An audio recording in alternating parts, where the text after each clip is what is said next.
Do you fear the modern world?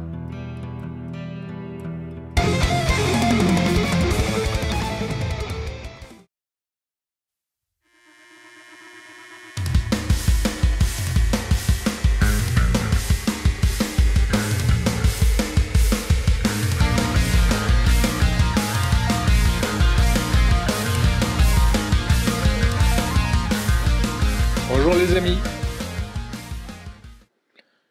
Non, ça n'est pas la pochette qui a décidé du choix de cette chronique.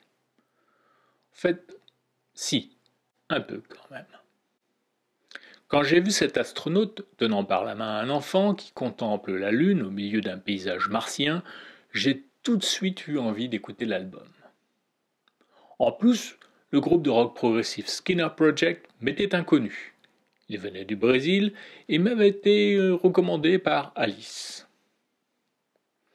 Mais dès les premières secondes de To Earth With Love, leur album sorti en juillet dernier, je lui ai trouvé une très grande proximité avec un groupe que je n'aime pas beaucoup. Qu'à cela ne tienne, je l'ai écouté une fois et ce que j'ai lu et entendu m'a convaincu d'en faire une chronique ici. Mais commençons par les présentations. Skinner Project vient de Sao Paulo, un quatuor né en 2017 mené par Leo Skinner. Le groupe a sorti 3 albums, un EP et quelques singles, en comptant To Earth With Love. L'album de moins d'1 heure propose 9 morceaux de 4 à 8 minutes, ressemblant pas mal à ce que Rush a composé durant sa carrière.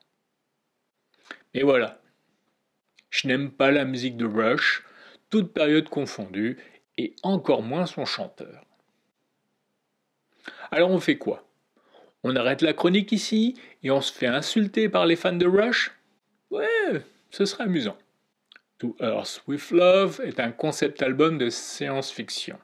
Un voyage spatial sans retour qui explore les sentiments d'isolement et de solitude. Enfin, je crois. D'ailleurs, le second morceau cite les paroles de l'astronaute américain Nick Hague, qui a volé à bord de l'ISS et qui a accumulé plus de 373 jours de vol spatial quand même. Le truc que je n'aime pas du tout dans Skinner Project, c'est la batterie de Leo Nascimento. Désolé Léo, mais mes héros s'appellent Gavin Harrison et Mike Portnoy. J'aime quand la batterie rebondit, fait de la musique, invente une mélodie dans la mélodie. Pas les tchak boum tchak qui martèlent chacun des morceaux. Je n'aime pas trop non plus la voix de l'autre Léo. Enfin, pas tout le temps. Disons que lorsqu'il part dans les aigus, ça me casse les oreilles.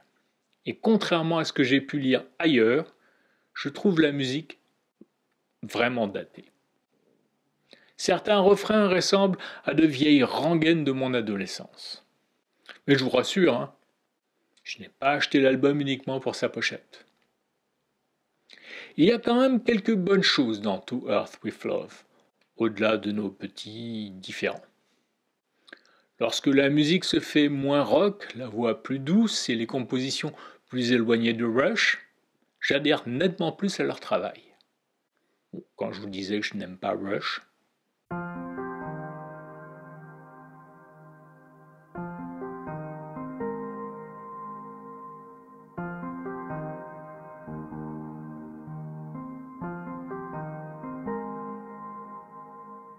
Cela commence avec le titre album To Earth With Love, sans doute parce qu'il contient des passages au piano et des voix enregistrées qui appuient la narration.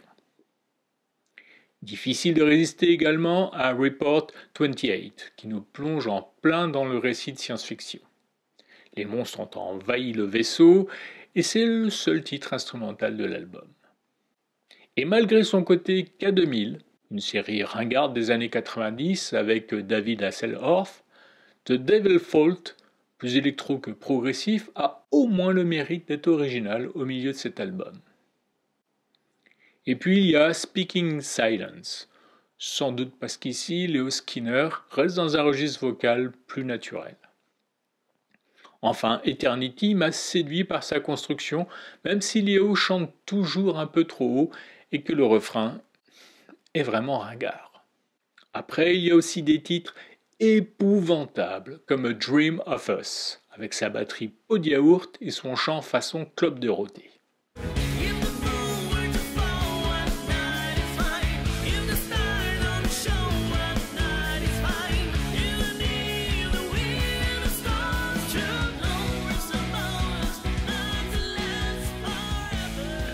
Pas le seul, loin de là, mais celui-ci est au sommet de ma pile de détestation. Bon, au final, j'aime surtout la pochette de cet album.